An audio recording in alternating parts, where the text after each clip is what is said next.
चल रहा है, बोलने दीजिए। ठीक बोल रहा है, हमारा कोई व्यक्ति विशेष से लड़ाई है नहीं। अगर नहीं होता तो वॉइस चांसलर वाला चेयर चला देंगे 8 दिन में। अगर नहीं हुआ तो और इस विश्वविद्यालय में वॉइस चांसलर आप जो स्टेटमेंट दे रहे हैं ना, थोड़ा सा ध्यान से दीजिएगा। ध्यान क्या सर, थोड़ा सा ध्यान से दीजिएगा।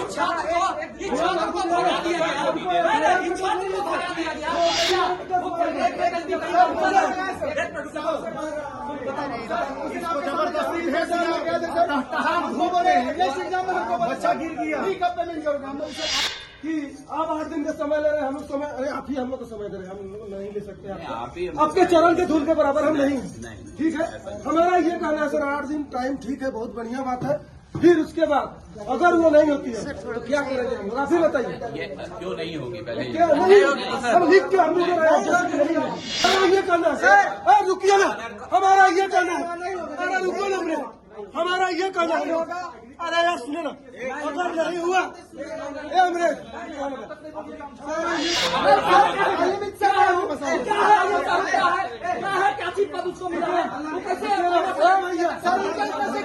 वो था कि इस बात को आज ही कर लेना, लेकिन हमारे वीसी सर जो है, जो हमारी जिस हिसाब से हम लोग को घृणा से लगे, आदिवासी छात्र संघ, आईएसआर, तमाम जो कुछ संगठन हैं जो इसको समर्थन देने, हम लोगों ने जो हमारी मांगे थी उसको लेकर यही कहा गया कि अभी हम तुरंत 2 घंटा के भीतर में नोटिस निकाल रहे हैं, क्योंकि यहाँ पर 35 मुख्य पोस्ट है और शिक्षकों की संख्या 40 है और परमानेंट और नीड बेस्ड की संख्या और है।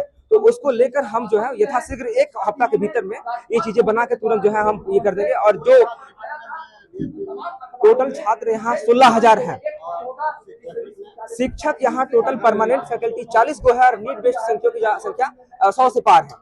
उसमें क्या है, टोटल मुख्य पोस्ट 35 को है। उन 35 पोस्टों को ST, SC, OBC, EWS के आधार पर कैटेगराइज करना था, लेकिन यहाँ पर एक व्यक्ति नहीं, हम एक व्यक्ति के पास में 6 पोस्ट 7 पोस्ट ऐसा 8-10 शिक्षकों के पास में है और इसके बाद जो है बाकियों के पास में नहीं है। विद्यार्थी जब किसी काम को लेकर ऑफिस में आता है तो यहाँ नहीं मिलते हैं, वहां जाता है तो वहां नहीं मिलते हैं, इस बिल्डिंग से बिल्डिंग घूमते रहता है, समस्या का समाधान नहीं होता है। वजह यही रहा है कि आज इस विश्वविद्यालय का सेशन लेट चल रहा है, परीक्षाएं समय पर नहीं चल रही है और ना ही किसी प्रकार का जो एक्टिविटी होनी चाहिए वो चीजें हो रही है।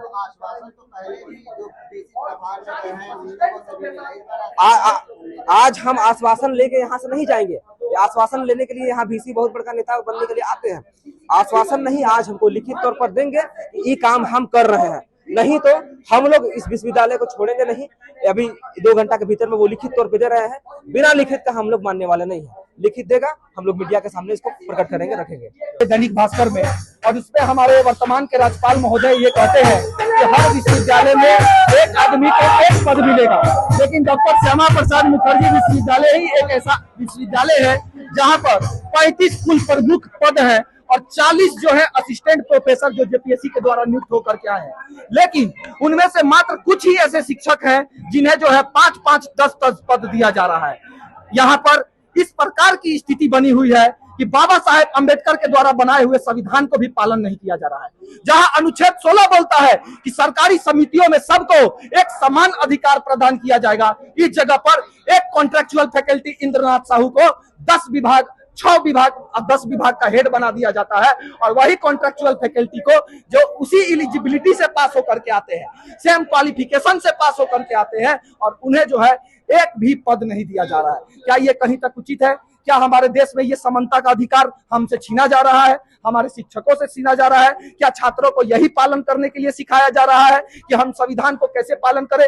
तो जब विश्वविद्यालय जैसा जड़ संविधान को फॉलो करना नहीं सिखाएगा तो छात्र कैसे संविधानिक बनेंगे? हमारा यही मांग है कि जब तक एक इंसान को 1 पद नहीं मिलेगा, विश्वविद्यालय सुचारू रूप से कार्य नहीं करेगा। आज हमारी बहनें और भाई एक पत्र लेकर के दर बदर इस 500 मीटर के कैंपस में भटकते रहते हैं, 4 तल्ला 5 तल्ला 10 तल्ला चढ़ते और उतरते रहते हैं कि वो बाबू कहीं बड़ा बाबू मिल जाए और हमारा दस्तखत कर दे तो मेरा परीक्षा का 500 का फीस अभी सिस्टम एडमिनिस्ट्रेटर ओपन कर देंगे तो भरा जाएगा। इसी मामले को लेकर के हम लोग जो है ये 1 दिवसीय धरना भूख हड़ताल किए थे और हमारे वाइस चांसलर महोदय से ये आश्वासन मिला है कि हाँ, मैं उसको 6 दिनों में इस चीज को मानूंगा, और अभी 24 घंटे में इस नोटिफिकेशन को वो रिलीज कर रहे हैं।